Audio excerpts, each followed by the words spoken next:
Great to be catching up again with member for Chaffey, Tim Whetstone. Tim, how are things going for you?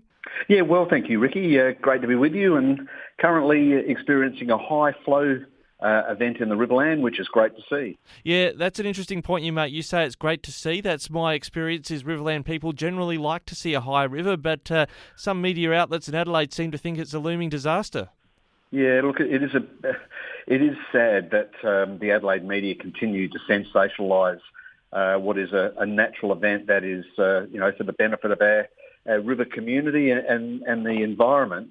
But look, I have been quite vocal that we need to not mention the F word because we are encouraging not only tourists and visitors to come to the Riverland, but come up and have a look at a natural event occurring in the river system that hasn't happened potentially since 1974.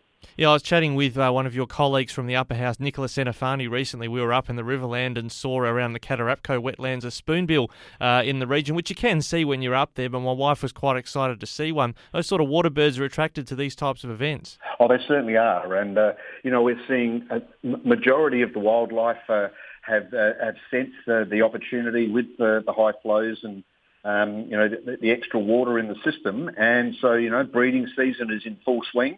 The wetlands and our floodplains are filling up.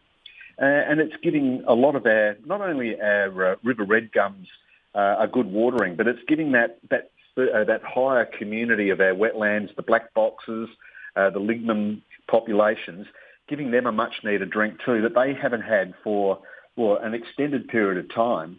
And this is something that everyone should witness, and that's why I'm urging people to continue with their planned visit to the Riverland.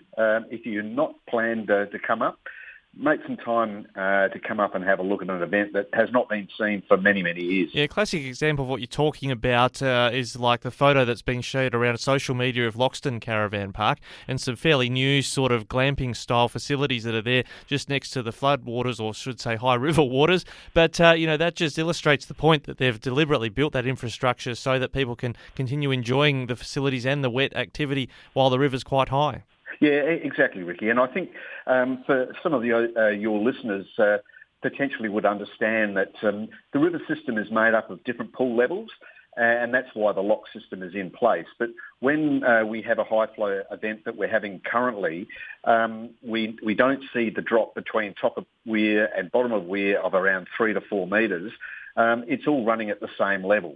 And what that means is that any piece of the Riverland community or towns or infrastructure that is directly below the locks in the river system will experiencing high waters, and that extra flow will push out onto those wetlands and floodplains. But we're not seeing the events that we're seeing on the eastern seaboard with, main streets inundated, houses underwater. That is simply not the case in the Riverland. But we are watching with caution to making sure that if people do come and visit, that they are safe and they are able to witness, one of these natural events that is really truly worth seeing. Well, the irony about the media sharing pictures of Loxton Caravan Park is that's where the tree of knowledge and the marker is of where the community almost celebrates the number of times it's gone under for a drink because it happens quite frequently in that area of the river channel. Yeah, exactly right, Ricky. I think what we witnessed there is exactly what I've just explained to you, that the Loxton Caravan Park is directly below Lock 4, and so it is, first cab off the rank to be impacted with those extra flows. But, there is still all the roads are potentially accessible. All the assets that we have along our river are still quite accessible. And I really do urge your listeners, visitors, tourists, to make the trip up to the Riverland to have a look at what are the great wonders, but also enjoy the hospitality of the Riverland and come up and spend a little bit of money to contribute to our local economy. I have to confess the bakeries up there aren't bad either, Tim. Look, a bit further downstream around the Cadell and downstream of that, there will be some inundation, but again, that's to be expected by shack owners. That's sort of not only the natural flow of the river, but if the basin plan goes according to plan, we might see it more frequently. Yeah, well, that is the conversation that we're having with the basin plan, but particularly with the shack owners on the lower reaches of the river. Those shacks primarily have been built on legs, on stilts, and they're built with the understanding that we do have a fluctuating river, and at times we will see inundation of water around those shack communities. But I think by and large, that is part and parcel of living on the river. It's very much part and parcel of living on the lower reaches of the river, particularly below the one of the lock structures. So, I think, it is part of day-to-day life on the river, but it's something that people should better understand when coming up to visit the Riverland. Now, one previous conversation we had, we talked about recreation on the river. We know you're an enthusiast, and it was a fast river then, but I imagine when it comes to tourism, people are probably going to be more observing the river as it flows rather than getting out on it, maybe even a bit dicey for houseboat operators?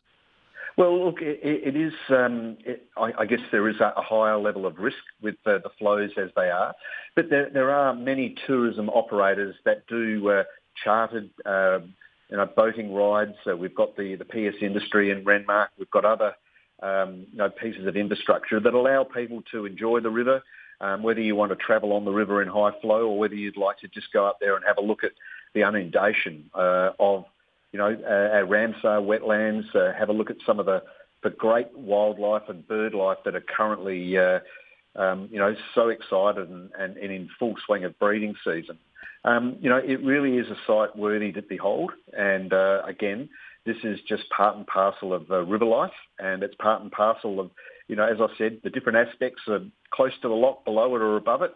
You have to just carefully understand what that means to you if you are engaging in activities on the river. Well, Tim Whetstone, good to get a more rounded picture on what's actually happening and that the community locally are actually quite excited to see the river going up. Thanks for joining us today on Flow. Yeah, my pleasure, Ricky. Thanks for having me.